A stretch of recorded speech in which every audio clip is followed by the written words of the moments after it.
Okay, so we said we were going to come back to this subject. What happens? What could we say about the limit as x approaches 3 of 1 over x minus 3 squared, which I have graphed below? And it looks as if, it almost as though we could say that, well, maybe, could we say that the limit as x approaches 3 is positive infinity? Well, let's look at it from the left and the right hand side once again, just so that we can explore this kind of thing. If we were to take the limit as x approaches 3 from the left of the quantity 1 over x minus 3 squared, we'll note that what happens right here is that we're going to be taking 1 divided by a number that's going to be slightly smaller than 3 minus 3 squared. That is 1 over a value of 0, slightly less than 0 squared. But when we square a negative number, we get a positive. So we've got a value approaching 0 from the positive side, and we're going towards positive infinity. And that seems borne out by our graph as we're approaching 3 from the left. Y is going towards positive infinity in this direction.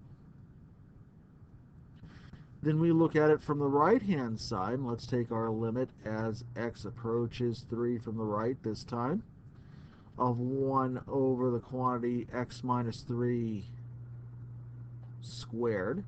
And making our substitution, we're going to be taking 1 over a number slightly larger than 3 this time, minus 3. Squaring that value, that's 1 over something approaching 0 from the right, squared. But it doesn't matter because it's 1 over something approaching 0 from the right. And it too goes towards positive infinity.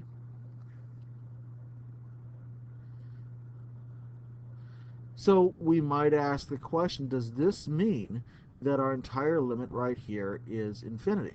Well, in fact, we would say that, because if the behavior of a function from the left-hand side and the behavior from the right-hand side do match, then we would have to conclude that there is such a thing as an overall limit as x approaches 3 of 1 over x minus 3 squared approaching infinity, as long as the behavior is the same on both sides.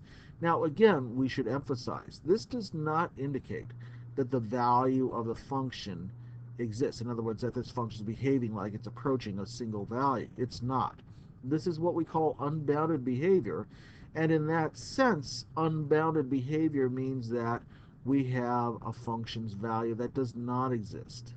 The only thing that we are indicating by writing that the limit as x approaches 3 of 1 over x minus 3 squared equaling positive infinity is that the unbounded behavior is in the positive direction for both.